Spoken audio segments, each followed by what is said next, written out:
नमः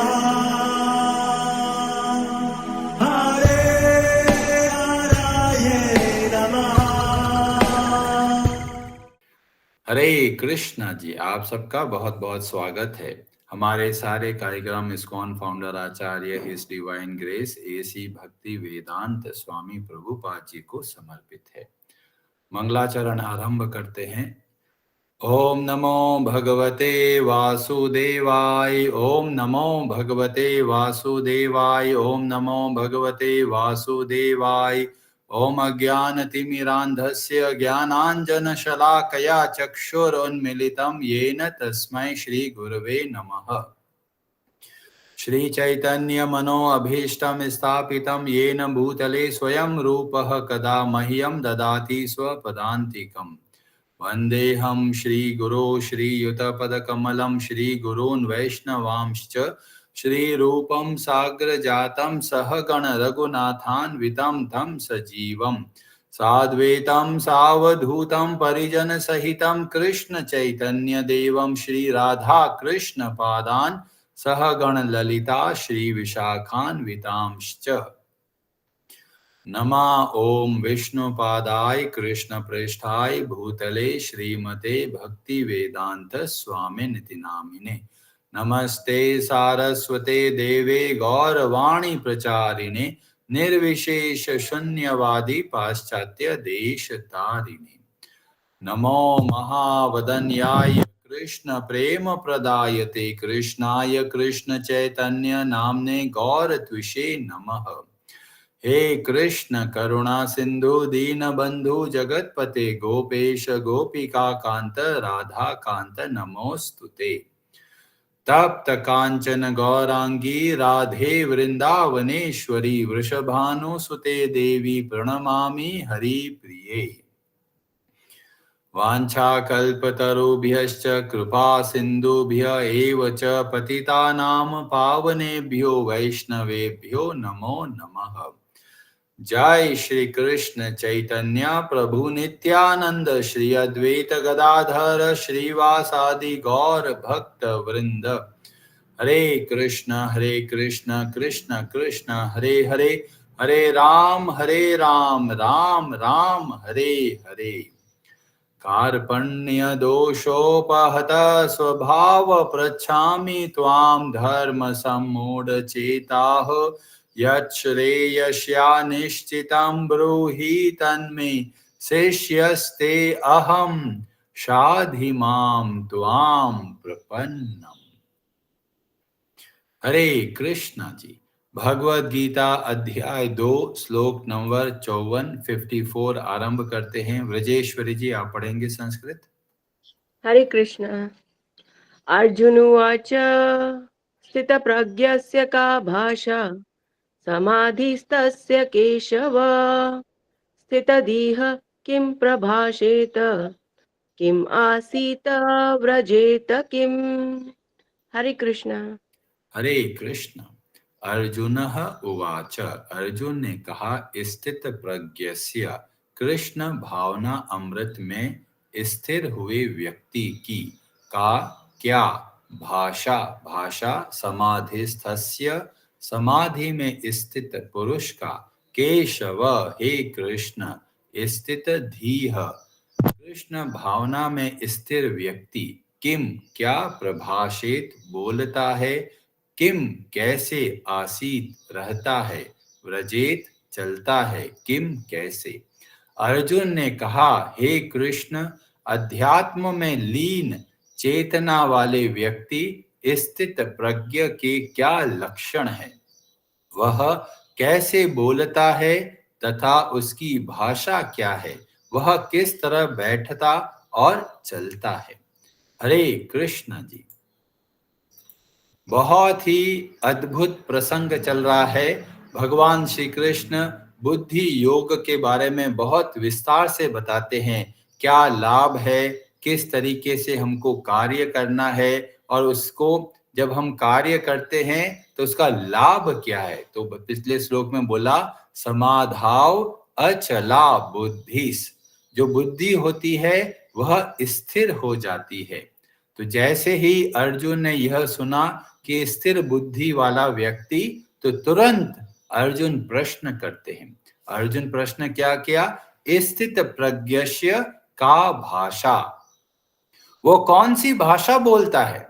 क्या कोई बुद्धि योग में स्थित व्यक्ति कोई अलग तरह की लैंग्वेज काम में लेता है? क्या अलग तरह से बोलता है?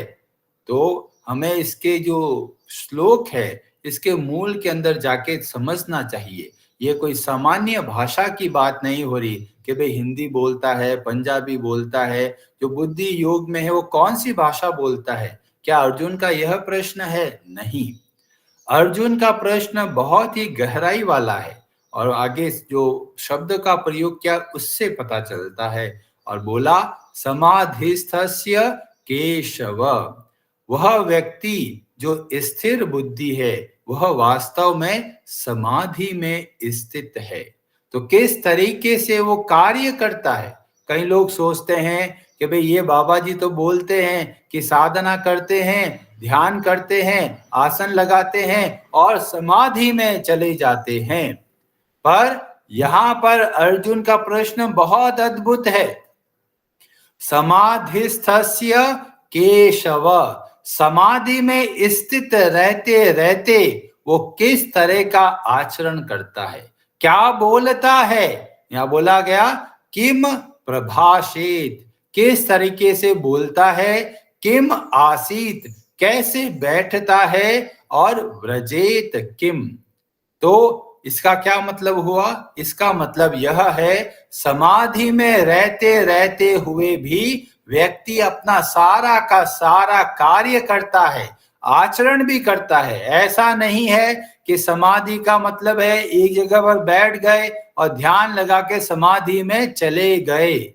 यहाँ पर जो समाधि शब्द का प्रयोग करके अर्जुन पूछना चाहता है कि जिसका मन स्थिर हो गया है, किसमें स्थिर हुआ है? भगवान में। और इसीलिए समाधिस्थ का मतलब हुआ वह व्यक्ति जो निरंतर भगवान का स्मरण भी करता है और संसार का सारा कार्य भी करता है। ऐसे व्यक्ति के लक्षण क्या है? क्योंकि जो भगवत गीता हमको सिखाती है वो किताबी ज्ञान नहीं है, वो ऐसा ज्ञान है जिसको हमको अपने जीवन में उतारना है। जीवन में जब उतारते हैं तो गीता का ज्ञान सार्थक होता है।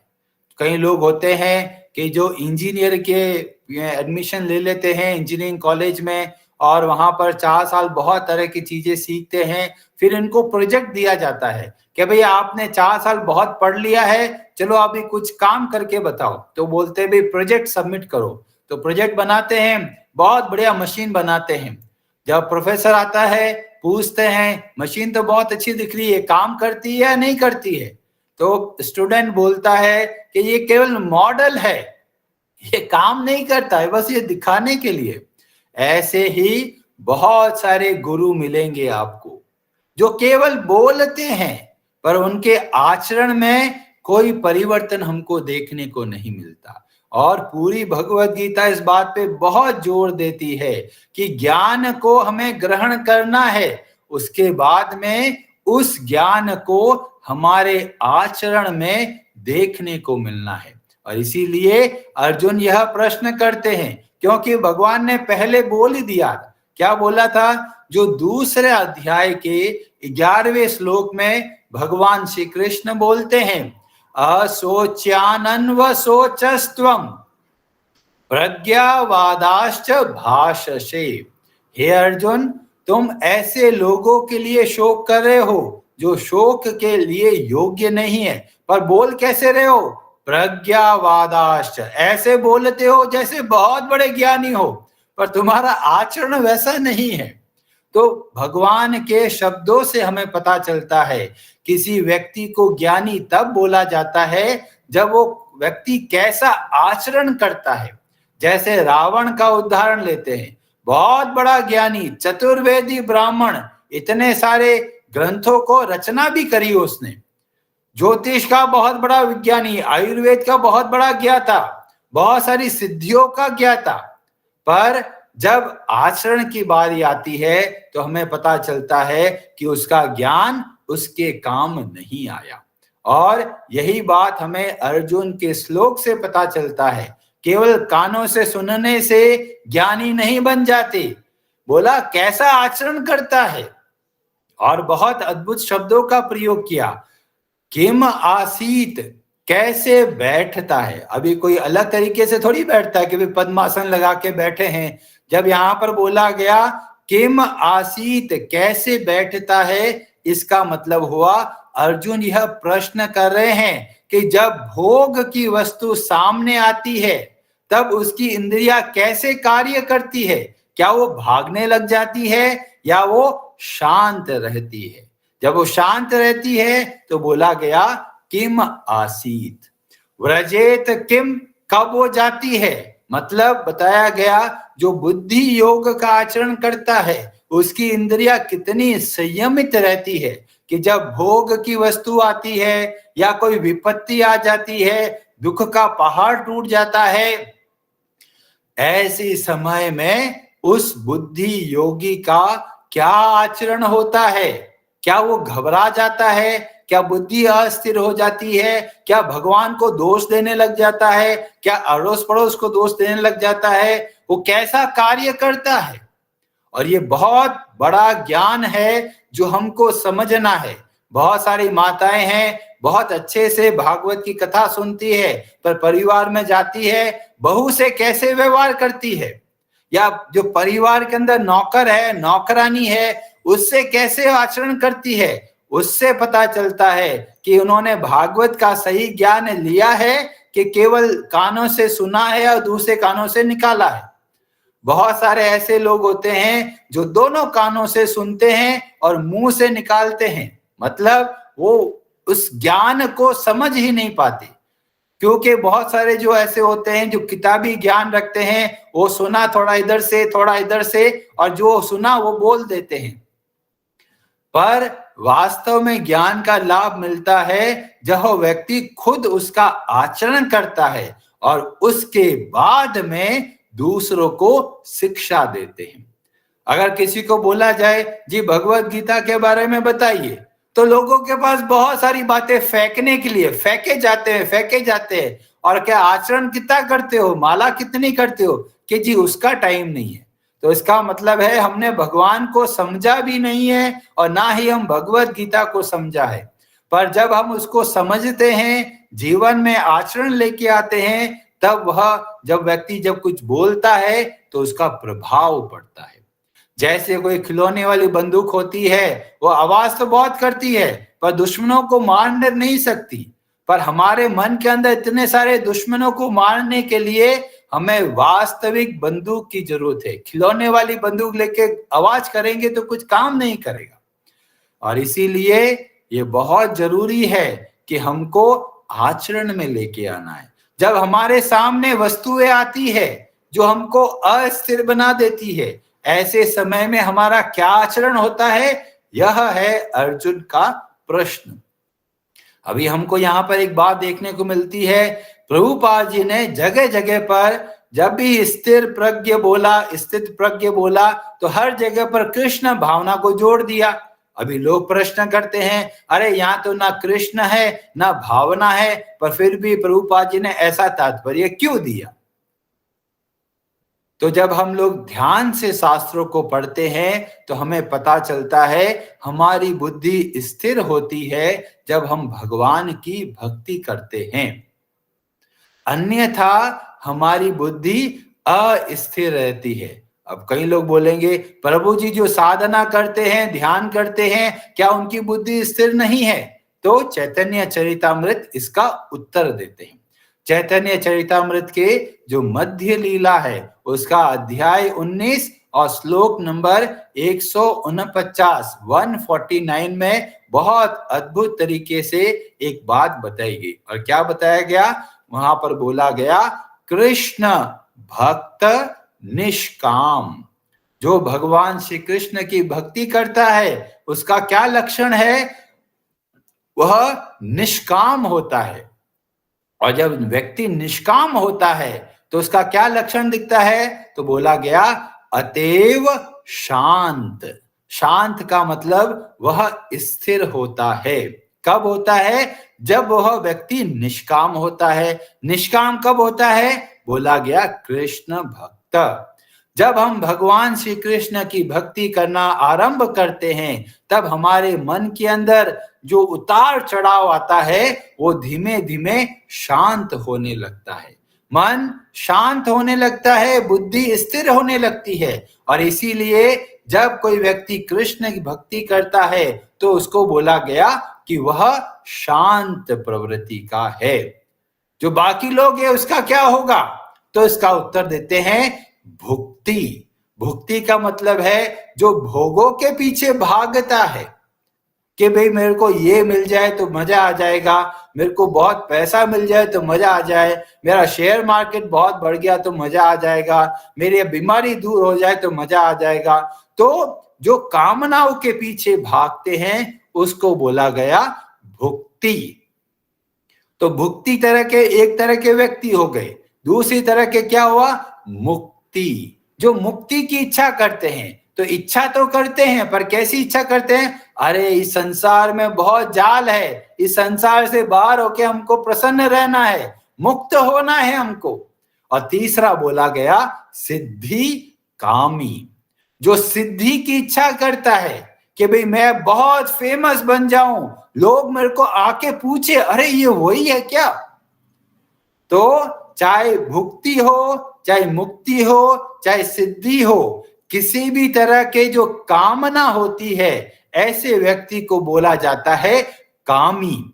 और जब कामना हमारे मन के अंदर होती है तो बोला गया सकलय अशांत। चाहे भुक्ति की इच्छा करते हैं, चाहे मुक्ति की इच्छा करते हैं, चाहे सिद्धि की इच्छा करते हैं, जब भी हम लोग कोई इच्छा करते हैं संसार के प्रति वह सब के सब कामी कहलाते हैं। और ऐसे कामी व्यक्ति को बोला गया कि वे अशांत रहते हैं। और आगे चल के भगवान बोलते हैं अशांतः कुतः सुख। जो अशांत है वे वास्तव में सुखी नहीं रह सकते। तो ये भगवत गीता के द्वारा जब हम भगवान की भक्ति करते हैं तब हम वास्तव में शांत और प्रसन्न चित्त हो जाते हैं। और इसीलिए भगवत गीता का ज्ञान हर एक व्यक्ति को देना है। क्यों? हर एक व्यक्ति सुख के पीछे भाग रहा है, सुखी होना चाहता है, पर उसको पता नहीं कि वो सुखी कैसे रह सकता है।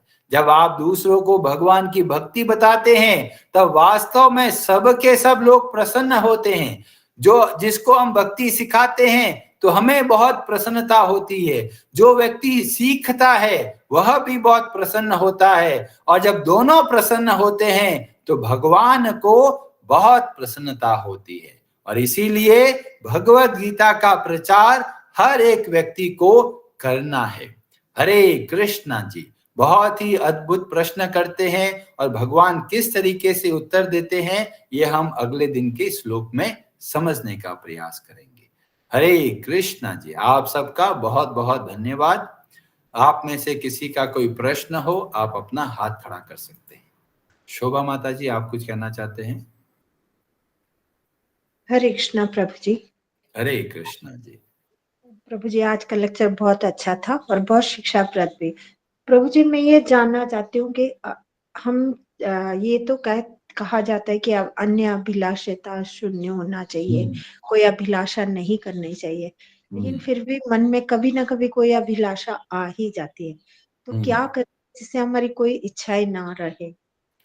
इच्छाएं रहनी है और हमें हर प्रयास करना है कि हर इच्छा को पूरा करने का प्रयास करना है।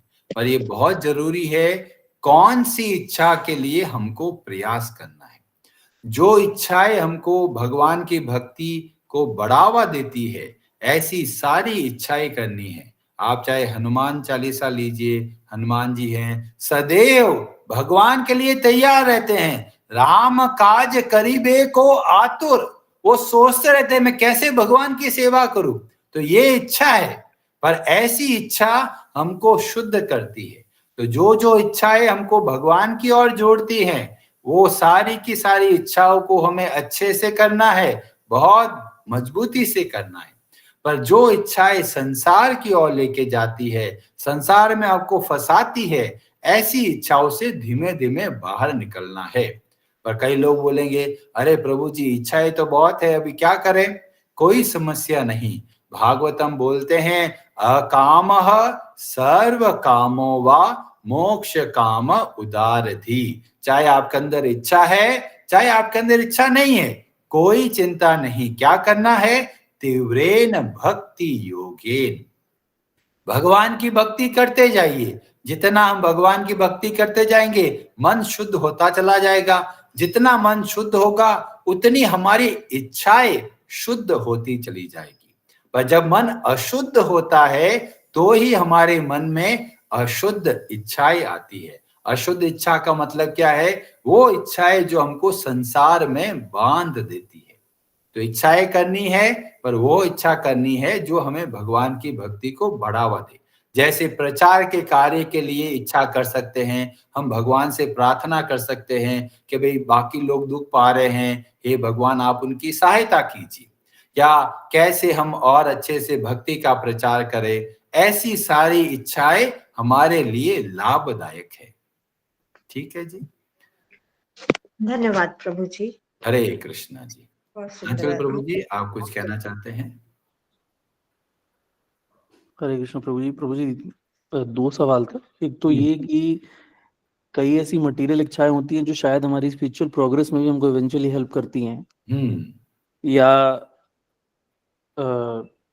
भले ही वो मतलब प्योर नहीं है लेकिन एसेंशियल है अभी हमारी करंट स्टेट के लिए।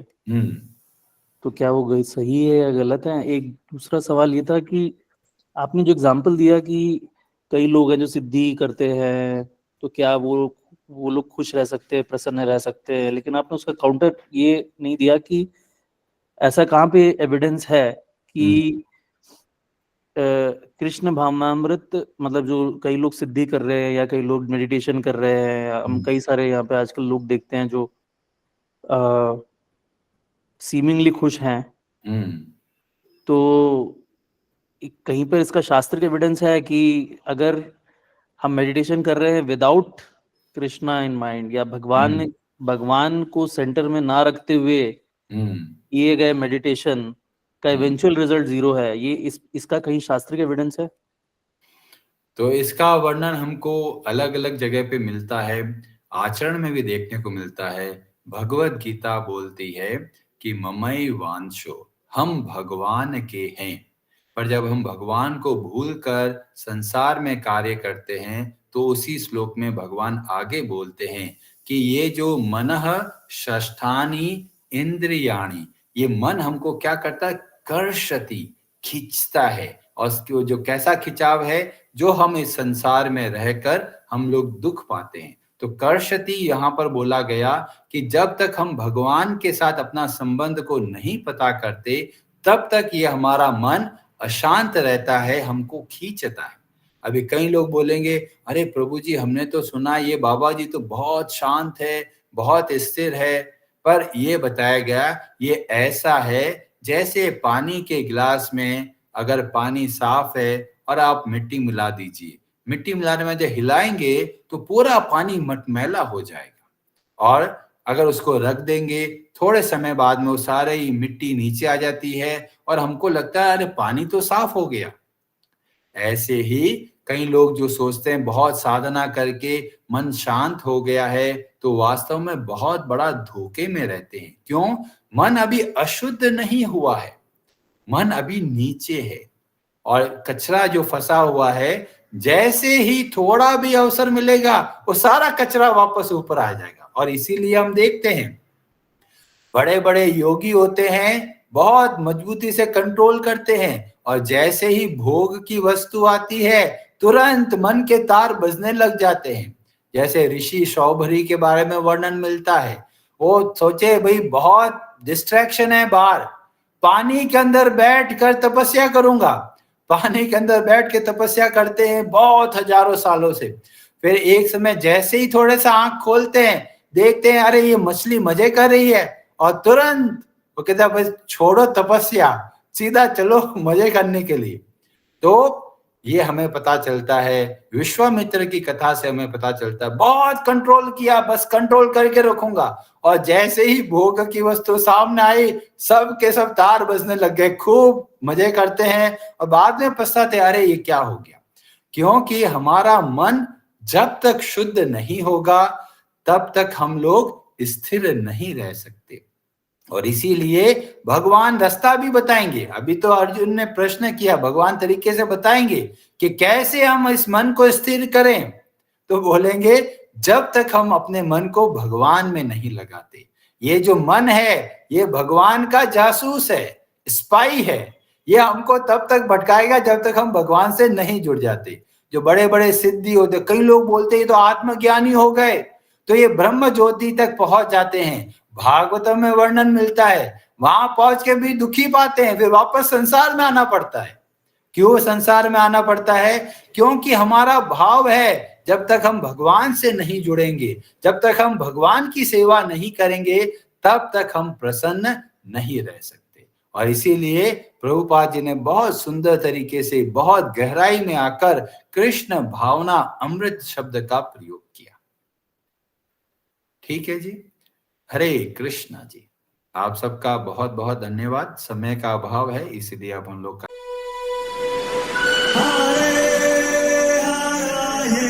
नमः।